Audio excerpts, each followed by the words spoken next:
Yeah, it's 42 days before the first game, obviously, the rule we've adapted 3 or 4 years ago. And so we get 30 practices before our first game. We open up with Alcorn State. We'll have a closed scrimmage, which I don't even think I can even say the opponent's name, around that week 20th, 25th of October. And then we'll have an exhibition game against West Georgia. So we're the healthiest that we've been in a long time. Still not all the way there, but feel really good about our team. We've had a good September. Septembers are hard for every college basketball player, and they should be. I mean, the conditioning aspect, strength and conditioning part of it, trying to get their bodies in shape to where now when we start officially, they're going to be able to go through, some good, tough physical practices here and throughout college basketball. So our guys have been great. Probably the best depth that we've had since we've been here.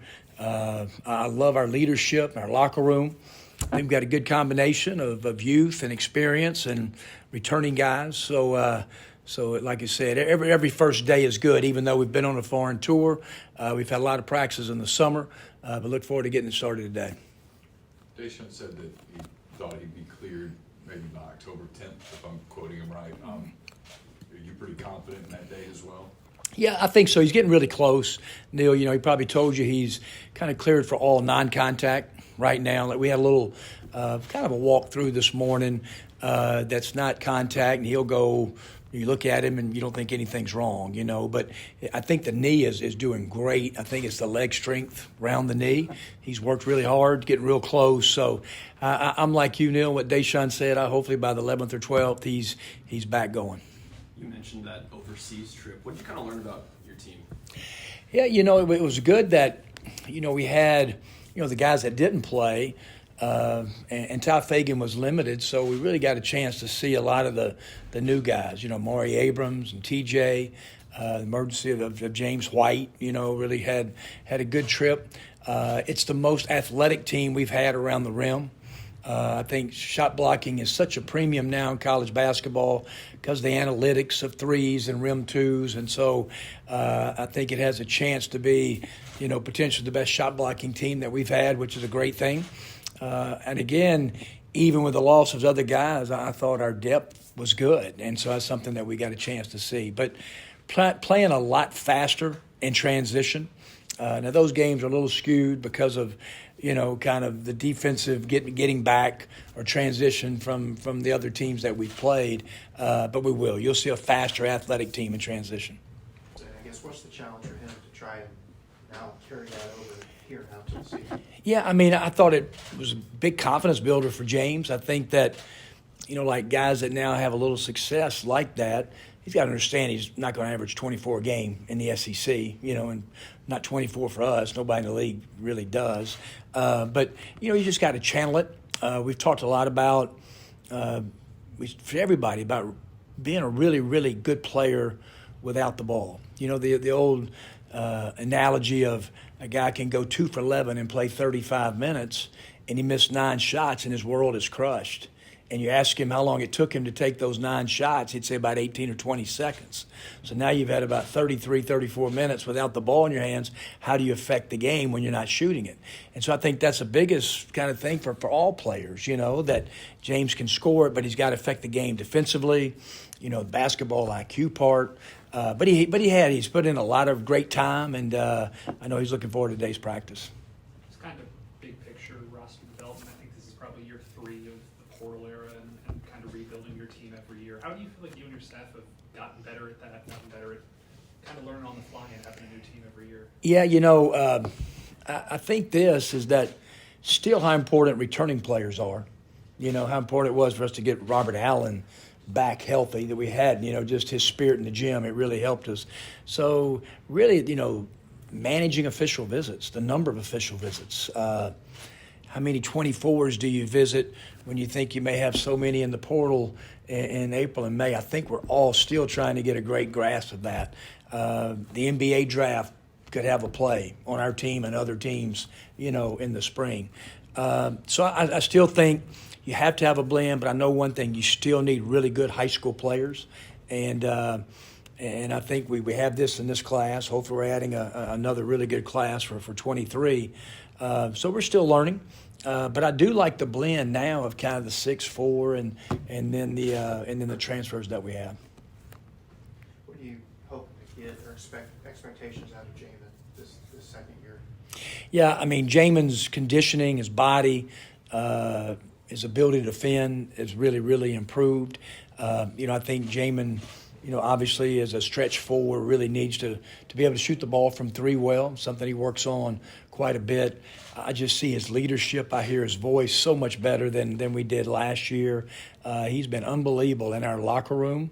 And so I think all the toughness things that need to go into it, I think he's really improved. So, I think he's another guy that's really looking forward to today's practice. And like everything, you compete within your team. You compete against the opponents. But, obviously we've been in competition. So there's some great competition at all the spots. Coach, you mentioned his name, Robert Allen. What can you tell us about the progress he's made since coming back from that scary injury? And what's kind of his participation status, I guess, in practice? Yeah, he's kind of defied all odds. A guy that kind of injury, sometimes it's a year over, and the way his knee looked after about 2 or 3 months. I mean, Robert and I had a ton of long, deep conversations about basketball and him and his love for the game and all that. And, gosh, it's unbelievable what he's done. I mean, he's cleared for contact. He's been in contact for a week. He hadn't been in contact in the full court today. This week he'll start integrating into that. But he's been live in half-court contact. And today, I don't know if it's today or maybe next couple of days, he'll get more than the full court, maybe not every rep. But it's been unbelievable, kind of what he's done from a rehab standpoint and the energy level he's already kind of brought our team in the first week back. Were there some times that you didn't think it was going to get there? We had Robert something, we had some unbelievable conversations after about 2 or 3 months. You work, and you get to that point, He looks at his knee, and it doesn't look great, and so we sat down, and I said, Robert, what we're fixing to do. We're fixing to put the ball in your hands for 30 minutes every day. We're fixing to get a smile back on your face. Basketball will do that. And so he did. I said, we just started just standing dribbling. I mean, just really in a spot. Just talking, dribbling. Then he got to where he could do standing shooting. And I think it did. It brought kind of joy in basketball back. And, he's such a big part of our team. And so it's tough on all those guys that go through it, especially something that was one of the most significant knee injuries that you could have. And to see what he's doing right now, it really is, Neil. It's phenomenal and kind of his work ethic and how he approached it. You talked about the depth on the overseas trip. I know it's really early, but do you have a number in your head of how deep you want the rotation to be this year? At middle, we probably had our deepest team. I played 10 and 11, and the guys that really deserve to play. I could see us playing 10 guys, I really do. I think that's I'm obviously in the SEC, and you go through it with nicks and bruises, foul trouble, different things like that, especially our non-conference schedule. So I don't know. We'll find out more, and then probably won't know until maybe end of November. But I really do think I can see our team playing 9, 10, maybe even 11 guys. What's Matt's next step? You had kind of a breakout at times last year. You've been around this a long time to see a guy that can take that next leap and become an elite player? No doubt. Matt can, and he's doing it now.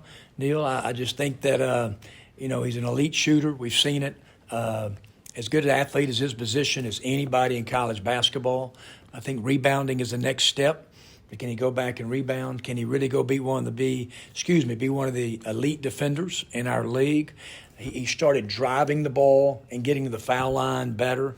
So I'd say really rebounding at a high level, being able to really drive it. Without Daeshun, he's played a ton of point for us on the trip and even in September in our workouts. I think that's really helped him. I think it's helped him a bunch from playmaking. So, yeah, I just don't see any reason why, Neil, he can't be one of the very best guards in our league. I asked Matt, but I'm also curious to hear your answer to this. What kind of identity are you trying to establish for this 2022 team?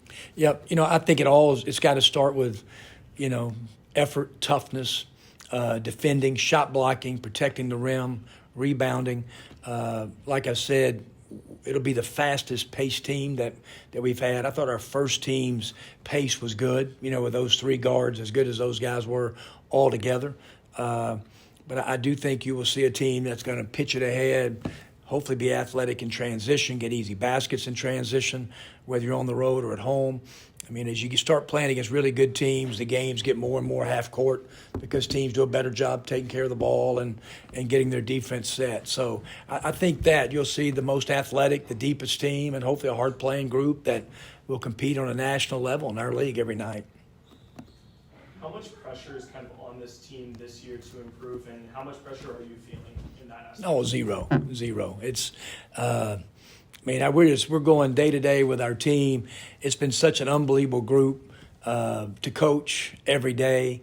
I just think that in our league, it doesn't matter what sport you coach, the competition is outstanding.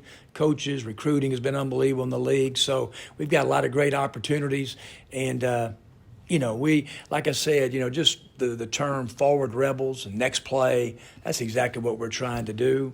Did I think our team, I've talked about it a bunch last year, did I think our team could have been NCAA tournament team healthy? You bet, but it is what it is. So we're looking forward to it, got a good group, and can't wait to get started officially. Anything else for Coach? All right. Thanks, guys. Appreciate y'all coming. Thank you.